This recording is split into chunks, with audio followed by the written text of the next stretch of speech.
नमस्कार. 2 महिने झालं मी इडव नाही केले. मोठे सगळे दुःखाचेच इडव माझे होते. किती बघा ना, दुःखाचा डोंगर माझ्यावर कोसळलेला आहे. मुलींनो, या भोळ्याचा इडव बघा जा. 2 महिने झाले मी मोठा इडव नाही, काय नाही. किती दिवसातून मी आज इडव करायला लागले. कर्म नाही, काय होय नाही मला. म्हणलं जाऊ दे आता, कवर रडू. आणि रडून काय माझा मुलगा वापस येणार आहे का आता. छातीवर दगड ठुलाया आणि हे बाका इडव करायला लागले. लय माझ्या मनाला आहे बाका. एवढं मोठं दुःख झालंय ना, तरी कुणाला सांगू कुणाला नाही. आता जगदून याला तर माहितीच पडलंय ना, एवढं मोठा दुःखाचा डोंगर कोसळलेला आहे माझ्यावर. माझ्या मुलासाठी एवढे मी प्रयत्न केले माझ्या मुलासाठी, तरी माझा मुलगा नाही माझ्या हाती लागला. मी हे बाका एवढं दवाखाने केले, पैसे नव्हते माझ्याकडं. ये जा बेजानी आणून 2 महिने झालं. काम नाही, धंदा नाही, काय नाही. सगळा पैसा याजाने आणला. कसे ते याजाचे पैसे देऊ म्हणून ती मला काळजी लागली. कामाला जायचं म्हणलं तर कामाला जाऊ वाटा नाही, नुसतं रडत बसले घरी. आता रडू तरी कवर. सगळे म्हणतात रडलेलं चांगलं नसतं या. पोटचा गोळा आहे ना हो माझा. लाडाकोती कसं होतं माझं लेकरू. तरी मी काय करू आता. किती बी रडलं तरी माझा मुलगा मला थोडं वापस देऊ देणार आहे. एक टाइम गेलं तर ते वापस थोडं येत आहे. हा बाबा, गावाला गेलेला आहे, रागाने गेलाय, येईन आज उद्या. तसली तर मला काहीच आशा नाही. तरी मी आता एवढं दुःखामध्ये आहे ना मुलींनो, माझ्या माता बहिणींनो, मी एवढी दुःखामध्ये आहे ना, तुम्हाला काय सांगू. ज्याच्यावर दुःख येते त्यालाच माहिती असते दुःख म्हणजे काय. माझ्या पहिल्या डोळ्याला कधी टाक नव्हतं येत. कधी दुःख मी बघितलंच नव्हतं. कधी मी दुःख बघितलंच नव्हतं. पण अवलादीचं दुःख जिंदगीत जाणार नाही. अवलादीचं दुःख जिंदगीत नाही जाणार. किती पण इसळी पाडलं ना, इसरत नाही हो मुलींनो, माता बहिणींनो, इसरत नाही आहे. कशी इसरू. 9 महिने वागविलेलं असते,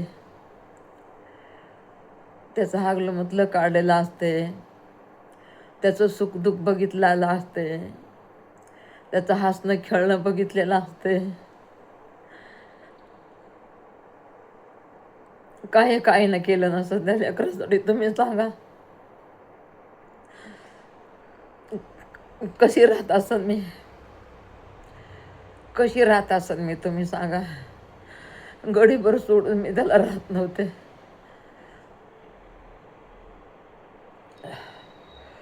गडीभर सोडून मी राहत नव्हते त्याला सोडून मी कुठं जात नव्हते.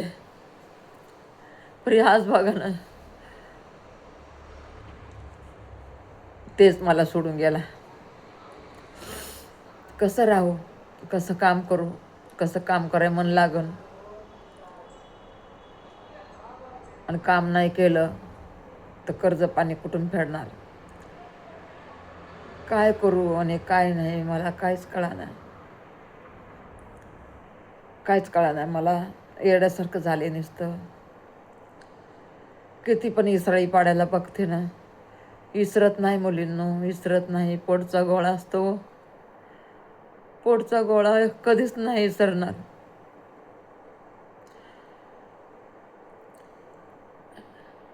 लेकरू आईला विसरून जाते, पण आई लेकरला कधीच विसरत नाही. आई लेकरला कधीच विसरत नाही. काय करू मी. माझा मुलगा खालीची मुंडी वरी करत नव्हता. एवढं नाव होतं त्याचं, एवढा गुणी होता. कसा देवाला आवडला बघा की, कसा देवाला आवडला. कधी विचार तरी करतं का हो माणूस असं कधी काय घडन म्हणून. बघा की कसं अवचित घडलंय. लोकांचं ऐकलं तर माझं काळीच धडधड करायचं. लोकांचं ऐकलं तर धडधड धडधड काळीच करायचं. ऐकत नव्हते मी, ऐकत नव्हते. माझी ऐकायची ताकद नव्हती. प्रीत देवानीच मला माझं दुःख सहन करायची मला ताकद दिली देवाने. किती रडू तरी किती रडू, नाही विरडलं ना ह्या मनामधलं जात नाही आहे. त्याचं हसणं, त्याचं खेळणं, त्याची यादगिरी आहे बघा सगळी येत आहे. पण मी आज तुम्हाला सांगायले, कुणाला सांगू, कुणाला सांगू. माझं दुःख कोण हलकं करण, ह्या भोळ्या आईचं दुःख कोण हलकं करण, तुम्ही सांगा.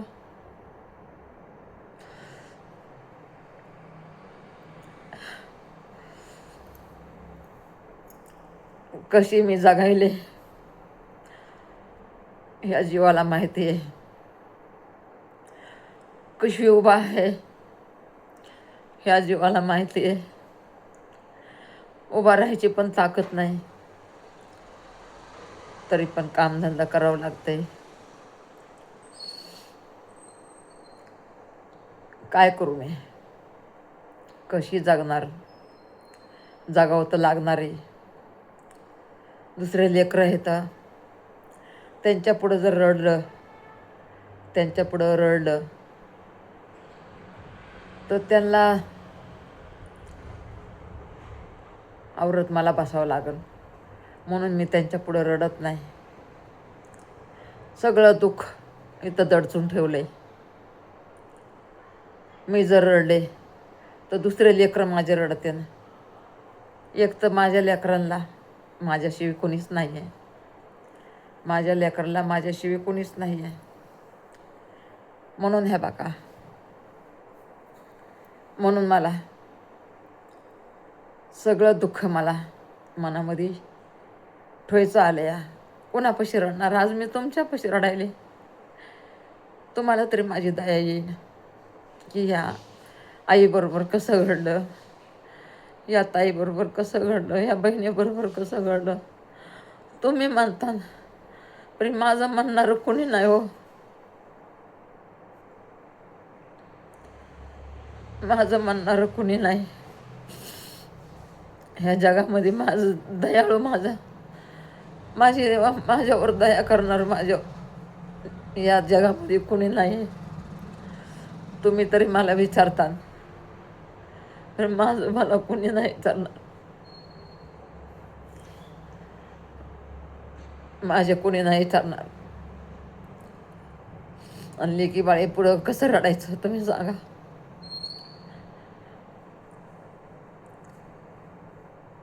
त्यांनी पण मनावर दगडच ठेवलाय ना. त्यांचा पण भाऊ आता ना, त्यांचा पण लाडा कौतिकाचा भाऊ होता ना. लाड करत होता हो. बहिणींचा लाड करायचा, भाष्यांचा लाड करायचा, मेहुण्यांचा लाड करायचा. आणि कसा त्याला काळा आला आणि घेऊन गेला.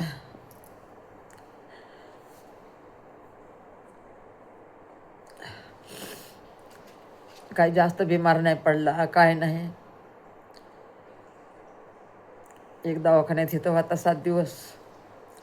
हेकडच्या दवाखान्यात होता 7 दिवस. हेकडच्या दवाखान्यातून आणलं तर 5-6 दिवस चांगला होता. खात पीत होता, चांगला होता. आम्हीच म्हणलं बाबा भाकर नको खाऊ म्हणलं. जड अन्न आहे. ते पोटाला अशी सूज आली होती ना, तर म्हणलं जड अन्न कशाला खायचं आहे, म्हणून म्हणलं नको जड अन्न खात जाऊ. म्हणून आम्ही त्याला 2-4 दिवस दिलंच नव्हतं. असंच हलकं हलकं द्यायचो, फळफ्रूट द्यायचो. त्याला भाकर खाऊ वाटायची, तरी आम्ही त्याला भाकर दिली नाही. नको, पोटाला त्रास होईल. मग 8 दिवस चांगला राहिला. वापस पोटाला अशी सुजन आली एक साईड, म्हणजे त्याच्या बरगाड्या दुखल्याले, बरगाड्या खूप दुखल्या त्याला काही सहनच व्हाय नाही, एवढ्या बरगाड्या दुखल्या. म्हणून दुसऱ्या दवाखान्यात नेलं. तर काय माहिती आहे बघा, ही ताशी पहिलेच हात असे सलांना त्याचे झाले होते, दिवसात 10-15 सलांनी व्हायच्या. म्हणून हे बघा इकडं जागा नव्हती, म्हणून हे बघा इकडून लावली सलान, इकडून सलान लावली, ती वरीच गेली नाही वाटतं. रात्रीचा हात बारा सुजला. लय तर म्हणलं इकडून माझं, लय तर म्हणलं रात्रभर, लय तर म्हणलं. त्याला वाटलं आता सकाळी राहील. कशाचं 7 वाजायला तर घायल झाला. तसाच उचलून दवाखान्यात नेला. तिथं तर पहिले पैसेच भरावं लागते. मी नाही गेले संग. म्हणलं दुसरी मुलगी आपली पहिली पण गेली होती, तीच मुलगी जाईन, म्हणून मी नाही गेले संग. अशी कहाणी झाली बघा माझ्या लेकराची. दवाखान्यात गेल्यावर 2-3-4 तासात येतं ते, देवा घरी गेला पण. आणि त्याच्यानंतर बघा काय माहिती, आम्हाला एक गुरु भेटला. त्या गुरुनं आम्हाला हे बघा ते गरुड पुराण दिलं वाचायला. दुसरं एक पुस्तक, एवढं पुस्तक दुसरं एक वाचायला दिलं. आमच्या सुनबाईनं दोघीनं पण वाचलं.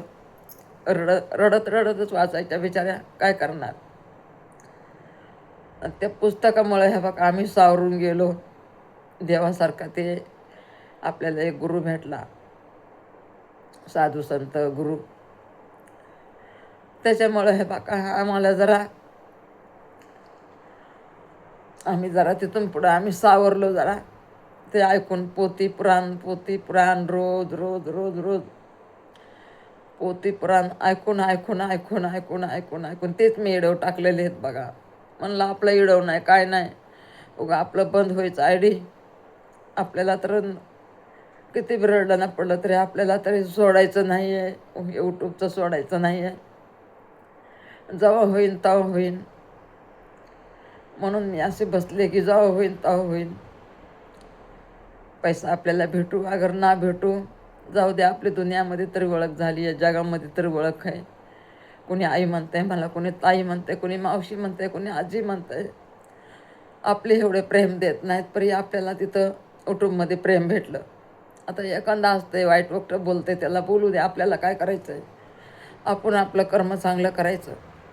मग ते साधू संत आणि आम्हाला ते पुस्तक वाचायला दिले. मग त्याच्यानंतर बघा आम्ही लई सावरून गेलो बघा. तिथून पुढं सुख काय आणि दुःख आहे आम्हाला खूप कळालं. आणि आपल्याबरोबर किती दिवस माणूस राहिलं आणि किती दिवसाचं सोबती असते ते पण आपल्याला कळलं. की त्याच्यामध्ये असं ऐकलं आम्ही की देवाचं होतं, देवाने नेलं, तुम्ही काय एवढं रडत बसलात. ते पण खरं आहे. पुढची अवलाद असते हो, आपण सांभाळायला असते, लहानाचं मोठं केलेलं असते, त्याचा गोमूत काढलेला असते, त्याचं हसणं खेळणं बघितलेलं असते, त्याचं कोड कौतिक बघितलेलं असते. म्हणून या डोळ्याच्या धारा थांबत नाहीत. ज्याचं होतं त्याने नेलं माहिती आहे, कळतं की ते पण आपल्याला. मग ते पोथी पुराण ऐकून बघा ना, त्याने आमच्या पिढीपासून आहे बघा एवढं झालं नव्हतं. मध्ये पोथी पुराण हे गुरु भेटणं, नुसतं काम काम काम काम काम काम कामाच्याच पाठीमागं लागलो होतो. का तर आपल्याला काम केल्याशिवाय आपल्याला सारा नाही कोणचा.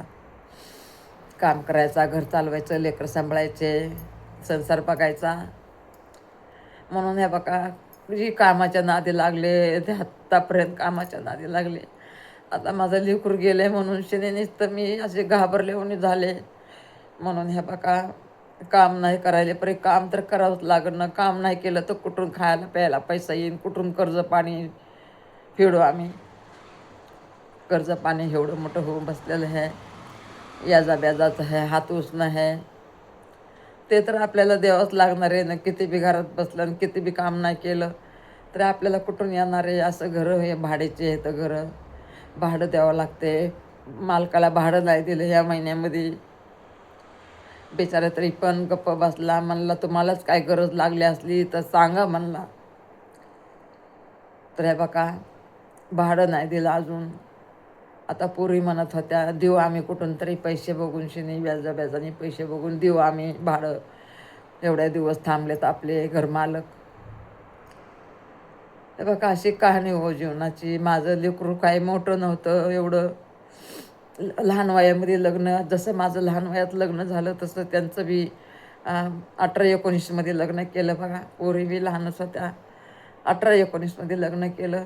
लेकराचं 18 वर्षे किंवा 19 वर्ष असं तेव्हा लग्न पोरांचं केलं. एकाला झाले पटापटा 2 लेकरं. आणि बिचारे तेच गेले बघा. जे लेकरं झालेत ना ते गेलेलं आहे. बघा ना किती स्वप्न रंगविले होते, किती स्वप्न बघितले होते. आणि बघा ना कसे स्वप्न चूरचूर होतात ना. कसं स्वप्न असते ना माणसाचं. आपण एक मनात चित्त आणि एकच होऊन जातं. स्वप्न बघायचं तर सोडूनच दिलं मी आता. काय स्वप्न बघायचं आता, काय स्वप्न बघू तुम्ही सांगा. तरी लय मोठं दुःख झालं बघा मला. काय सांगायचं तुम्हाला माता बहिणींनो. लई मोठं मला दुःख झालं की जिंदगीत मी असलं दुःख नव्हतं बघितलं. माझं डोळ्याचं पाणी थांबत नाही. मी काय करू. किती म्हणते देवाचं होतं, देवाने नेलं. लय दिवस झालं मोठा म्हणजे त्याचं तसं झालं तेव्हापासून. तसं नाही दवाखान्यात त्याला नेलं ना त्या दिवशीपासून इडवत नाही मोठा. आता 1.5 महिना झाला बघा. 1.5 महिना झालं मोठा येडो नाही. ते कुठं ते गंगा पूजनचं झालं ते त्याचं 13व्याचं त्याचं म्हणजे डबल डबल डबल डबल तेच इडव टाकलं. कसं बंद कसं करावं म्हणून असं गाण्यावर हे तेच इडव टाकले, त्याचेच इडव टाकले. मी माझ्याच मुलाचे ते इडव टाकले. तर बंद कसं करायचं हो. त्याचेच इडव असे केलेले आहेत आणि ते टाकलेले आहेत. माफ करा मला, माफ करा. म्हणलं जाऊ दे आता. बसले होते रडत रडत बसले होते तर म्हणलं जाऊ दे बाबा आता कुठवर रडू. म्हणलं काहीतरी जीवाला आधार देते.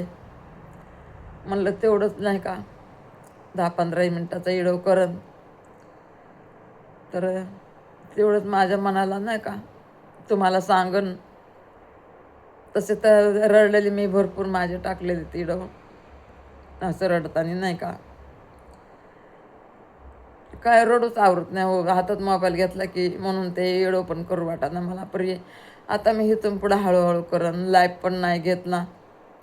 लाईफ पण नाही घेत तर लाईफ पण मला आता मन असं सामनेवाल्याला काय बोलू. सामनेवाले विचारतात ना काय झालं आई म्हणून, काय झालं मावशी, काय झालं आजी, असं म्हणल्यावर मला रडा येईल. म्हणून मी इडो म्हणजे लाईफ घ्यायला घेईन. मी माझ्या नंतर मला योग्य वाटत ना तेव्हा घेईन. परी मला असं रोज बसते मी लाईफ घ्यायला. परी मला रडणं थांबा नाही बघा. मला रडायलाच लई यायला लागलं. म्हणून शिने मी लाईफ घ्यायला घेईन मी नंतर बघू. जय श्रीराम. माफ करा मला. काय करू, मला काहीच कळा नाही बघा, काहीच कळा नाही. नुसते रडलेले व्हिडिओ टाकलेले आहेत मी.